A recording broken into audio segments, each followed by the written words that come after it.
In today's lab, we are going to conduct tensile test on mild steel specimen.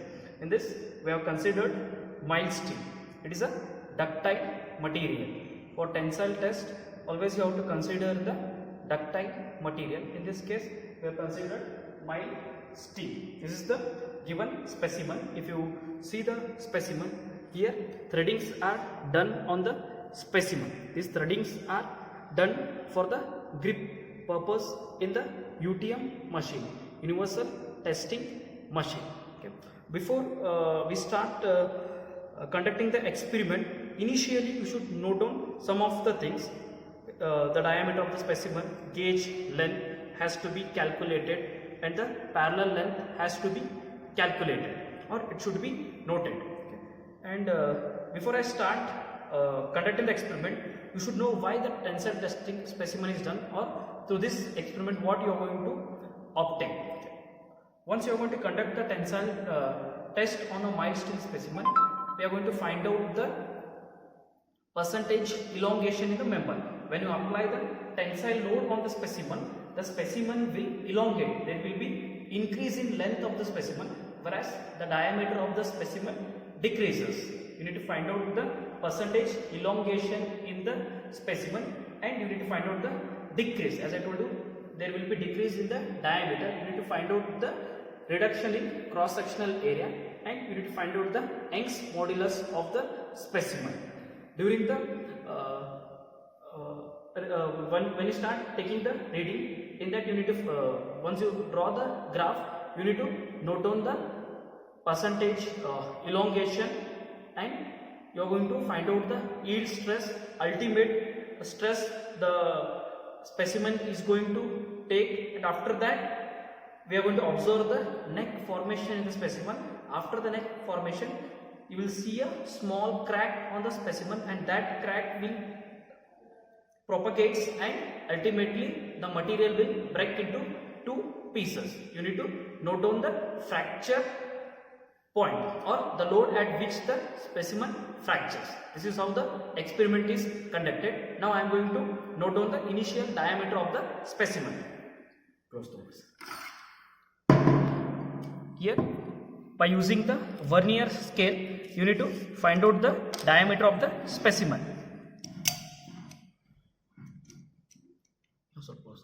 Now I am going to calculate the diameter. Here you can see that the diameter of the specimen is 18 mm. You can see the point. It is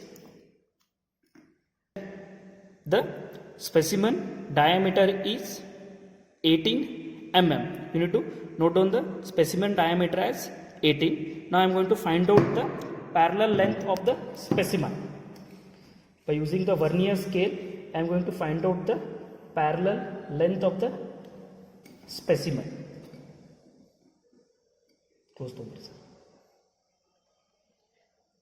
Now you can see that the parallel length of the specimen is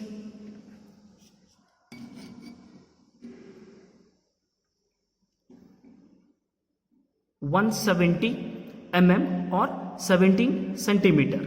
The parallel length of the specimen is 17 centimeter or 170 mm.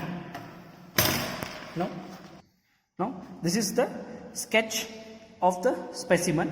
In this we have measured the parallel length. The parallel length of the specimen is 170 mm. You need to note on that. And we have measured the diameter of the specimen. The diameter of the specimen is 18 mm. You need to write down. Now we have noted on the diameter of the specimen. The diameter of the specimen is 18 mm. D is equal to 18 mm. The original cross sectional of the specimen. Substitute the diameter 18. You will get the original cross section of the specimen. Now original gauge length. It is gauge length is equal to 5 into D. D is 18. 5 into 18 is 90 mm. The gauge length we have calculated as 90 mm. Original parallel length we have calculated as 17 centimeter. Here you have to convert it into mm. It will be 170 mm. Now now I am going to make the punching marks on the specimen. Here the gaps between the two specimen I will make it as 1 centimeter or 10 mm. Okay, like that you need to mark those things after that by using the punching. Now you have to make the punches on the specimen by using the punch and the hammer. Whatever the marking you have done, on that you need to make the punches. Here you can see that already I have done the punch mark on the specimen. Here you can see that these are the punch marks on the specimen. Now I am going to take this specimen and load it in the UTM machine, and you need to note down the values.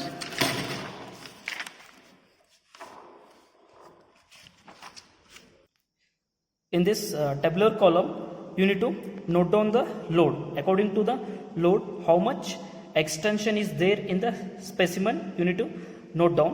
Similarly, these are the load applied on the specimen. The interval or we are going to apply 10 kilonewton, and as a result of that, how much elongation you are going to observe that in the specimen, you need to note down. In this, initially readings we are going to take it from the extensometer. To the specimen we are going to attach the extensometer. Why extensometer is used? It is used to note down the elongation in the specimen. In the UTM machine we have a machine scale. Through that also we are going to note down the elongation in the specimen. But initial loading, the elongation in the specimen will be like 3 into 10 raised to minus 2. It is difficult to measure that in the machine scale. For that reason, initially we are going to note down the elongation in the specimen using the extensometer. Once it reaches the maximum load, at that time we are going to remove the extensometer. After that, further elongation in the specimen will be taken using the machine scale. Once this loading has to be continued until the specimen fails or the specimen fractures. You need to note down the elongations. Once you are going to obtain the elongation, after that you need to find out the stress and strain. Stress is load divided by original cross sectional area. If you apply 10 kilonewton load, how much stress you are going to observe?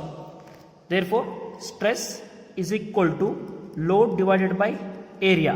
Load unit is Newton, area is mm square. Therefore, unit of stress is Newton per mm square.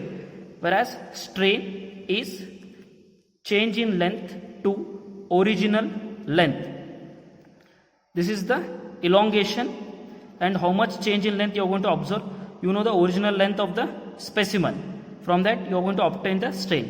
For example, for 10 kilonewton load, stress is equal to 10 divided by cross sectional area, pi by 4, diameter is 18 square. From this you are going to obtain the stress. Like this you need to calculate it for each loading 20, 30, and after that you need to draw the stress versus strain graph. From that you are going to obtain the yield strength in the material, ultimate strength. Similarly, at this particular point, when it reaches the ultimate stress, neck formation takes place, and at this particular point the material will breaks into 2 pieces. After the loading, you need to note on the specimens after testing. This is final diameter of the specimen. Once the specimen breaks, you need to note down the final diameter of the specimen. Similarly, final cross sectional area. Once you note down the diameter, from that you will get the final cross sectional area. Final gauge length. Already have made the punch marks on the specimen. Through this you need to find out the final gauge length. The member will elongate. Previously it was 90. Now the specimen is going to elongate. Now I am going to take this specimen and I am going to load it in UTM machine. The UTM machine, universal testing machine. I will explain the parts of the UTM machine. It consists of 3 parts. That is upper cross head, this is lower cross head, this is upper cross head, lower cross head, and this is the intermediate or middle cross head. And here grippers are provided. Here we are going to fit the specimen. Here we are going to fix the specimen. Here we have grips are provided, so that it is going to load the specimen properly. After that, here we need to lock such that the hydraulic is going to apply the load on the specimen. For that, first you need to move this in the anti-clockwise direction such that you are going to apply the hydraulic pressure to the specimen. If you don't move this in the anti-clockwise manner, then you are not going to apply any load to the structure. If you want to apply the load on the structure, this has to be moved to the left hand side, and once you are going to on the machine, this is the switching on the machine, that is hydraulic on. If you want to off the machine, you have to use this right symbol, that is hydraulic off, and whatever the load you are going to apply on the specimen, initially you need to lock this. After that, once you move it to the anti-clockwise direction, the dial will show how much load is applied. And this entire setup consists of a hydraulic system. It consists of a piston and cylinder. As you increase the load, it is going to apply the pressure, or the piston will start moving. As a result of that, it is going to apply the load on the structure. And you can see that this is the screw column. It consists of 4 columns, 2 screw columns and 2 plate columns.